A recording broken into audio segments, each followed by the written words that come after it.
So are you aware that Drake Maye started slow at Patriots training camp, perhaps leveled off over this past weekend, but is still, according to all reports, well behind Jacoby Brissett for the starting quarterback? Yes, I am aware of that. And it's really been Jacoby's show, the Jacoby Brissett show. He's been running with the ones. He's looked better. There's a gap there. And according to all the reports, barring something dramatic, it's Jacoby Brissett to start this year, and Drake Maye isn't really all that close. And that's where we are. That's where we were last week. That's where we are today on Monday, August 5th. And if I asked you to dial that back just a month or when they drafted him, how should we view that? How should we feel about that that's the current state of things? How should we or I? You. Good. That's how I look at it. Good. Because I don't want him to play out of the gate. I didn't think he was ready. I generally agree with Rich Eisen's sentiments that all indications were going into the draft that he was not ready to be a quarterback right out of the gate in the NFL and that it was going to take a while. Those were all the indications. Now, would I have liked to have been surprised? Yes, of course. Sure, maybe he gets in. Maybe he plays better than everyone thought. Maybe there's a real competition. Maybe he's got a chance to play earlier rather than later. Good. What were the odds of that? Very low. So I personally am happy to hear it. Now, again, I haven't been able to dissect every single rep maybe like you guys have been able to do in the last week. So I haven't seen every ugly throw, every little ball pat, every little hitch or glitch, every little imperfection in his game. But I'll tell you that I don't want this kid playing at the beginning of the year. I never did. I don't think it's the right way to go. I think it's what bad losing franchises do is force someone into play who's not ready to play. So from that standpoint, I think it's a good development because it eliminates some of the, hype and perceived competition that people thought might exist. So I think people have now twisted themselves into saying this is a good development. It's good news.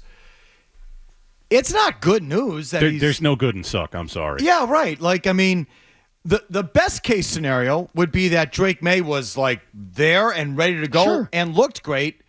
And the Patriots, just out of abundance of caution and patience and long view, said, we're still going to go Brissett because that's just a smart thing to do. But, boy, this kid, he's ready. That would have been the best news. But I think people have sort of twisted themselves into thinking it's the same thing. No, Drake Maye's got a ways to go, which is just the reality and which, like Mazz, I am more than okay with. But that's not good news, Murray, as you sort of implied. No, it's not. I mean, success isn't going to be linear for a quarterback that's just coming in the league, especially that young, this raw. So I get it, and I can live with it. It would have been nice if he's popped and would be ready week one, but it just doesn't sound that way. And I got to see him finally because I was there Saturday with Gasper. Oh, boots on the ground. Boots on the ground. So Thursday, Friday were reportedly good days. Saturday, I can tell you, was not. Really? Yeah.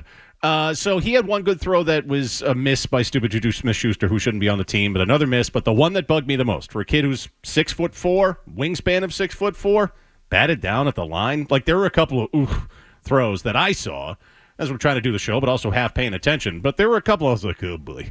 And you've heard that, too. That, I don't like a guy that tall getting balls batted down at the line of scrimmage. What's going on there? So, I don't know. I didn't leave there impressed. It ran better with Jacoby Brissett. It's clear as day. Even if you have one working eye, you can see it. So, I think that's still the lead story. And it may not be a surprise. It's not a surprise to me. I'm okay with it. I think some people are okay with it. But I think others aren't.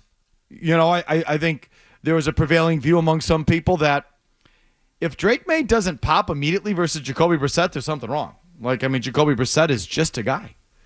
And as well as Brissett may be playing, and apparently he's, sort of exceeded some expectations, he's a 4A player. He's at best, bottom of the third starting quarterback in the NFL, if not even that. And if Drake Maye, as the number 3 overall pick, doesn't immediately separate himself from that or look better than that, that's a problem. I am not in that camp. But again, like Dondero, for example, feels that way. Dondero, Strong Battle, I know. There's others. There's some people just felt like that. It should be apparent from early on. And apparently it's not. But which is okay. For me, it's okay. But I'm not going to the next time and say, hey, good news. He's well behind Brissett. And he's not going to start the year. Good news, everybody. Yeah, no. I mean, I don't feel that way either. Again, I don't want him to play early on. I'm not telling you it's good news. I think it's a good development. Like, Okay. I don't think he should be on the field yet. I think some of the best commentary related to this has come from Beetle, who I think has an excellent take. One that I don't agree with.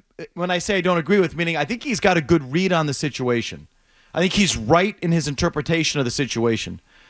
I just happen to support the situation, and he doesn't. And his take, we'll play the sound coming up next segment. But his take basically is that, well, Alex Van Pelt and Drake Maye have put Jacoby Brissett in the position to succeed at the expense of Drake Maye. And for Alex Van Pelt, first-time offensive coordinator, this is his, let's face it, one and only shot to be given a job like this. I mean, that's it. If he doesn't succeed here, he'll never get this job again. It's the first time he's gotten it at 54 years old. So what's he going to defer to? If he wants to look as good as he can out of the chute, who's going to give him a better chance to do that? Brissett. You know, higher floor, certainly. Will be able to run his offense, function his offense. Maybe it's a soft landing for Van Pelt as well because, well, he's installing a new offense with a whole bunch of new people, you know, and it's a lot more work for him if he's featuring a rookie quarterback in the middle of all that. Not only does he have to teach the other 10 players, he's got to teach this 21-year-old kid. And so Alex Van Pelt being in this position in his career is, you know, as a security blanket, leaning on Jacoby Brissett. And I think Beetle's right. And I'm okay with it. But Beetle's not. And I think others aren't. That you're not putting, you know, what you should be doing here is putting everything into Drake Maye, not trying to prop up the offensive coordinator. You have a thought on that? So I think it's a benefit for Van Pelt. I don't think it's his motive, if that makes sense. In other words, to me, the right thing to do is bring Maye along at the right pace.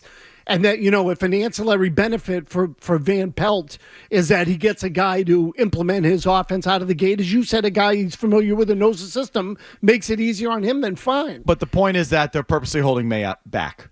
I don't agree with that. I don't think Maye's ready. I have felt that way out of the gate going all the way back to the draft. So my answer is I don't know. I'm not like Murray. I haven't even seen a practice, so I'm not going to pretend like I can sit here and say I think he's ready or I think he's not ready. I prefer to make my judgments from 40 miles away. From Papoose Pond. Yes. If you will. So, like, I haven't seen it. So, like, I don't know if he's ready or not. I come at it with a biased approach, meaning I think you should be patient with these young quarterbacks. That's just how I feel generically about all of them without seeing any of them. I think you put them you give them a better chance the more patient you are. So that's sort of like my preconceived feeling on that. So I'm okay with Maye, with that happening to Maye. But, you know, Maye's been running with the twos. He's been running with backup offensive linemen. I mean, the starting offensive line blows. Never mind what the twos look like. Maye's been getting a center, was it Maffey or whoever, who can't snap the ball? Yeah, Maffey. He's been getting, like, you know, lumber-footed receivers like Kayshon Boutte. So he's getting the second offensive line, which is just wretched. And he's just not, you know, there's no one making big catches for him. There's no one bailing him out. He's not being put in a position because Van Pelt and, by extension, Mayo didn't even want to see it. So this part I actually do agree with in terms of the personnel. That they are putting up, like, I would like to see what Maye looks like with the better players. I think that part is fair. But I don't think it's some sort of, like, conspiracy or something. And I don't even know if that's what you're getting to. Yeah, well, no, it's just it's self-preservation on the part of the offensive coordinator, or it's deferring to what's best for the offensive coordinator, as opposed to what's best to the young player. Where in, you know, most of these other situations, Atlanta maybe not, but in these other situations, pretty much everything's being put into what can we do to get the kid ready as soon as we can get him ready, and that's not happening here. And are you doing Drake Maye a disservice in the part of that? It's a great angle from Beetle. Tremendous. If you like that clip, check out more videos from Felger and Mazz here. For more Patriots analysis and opinion, hit this playlist. And for all the latest from the Sports Hub, download the app at 985thesportshub.com.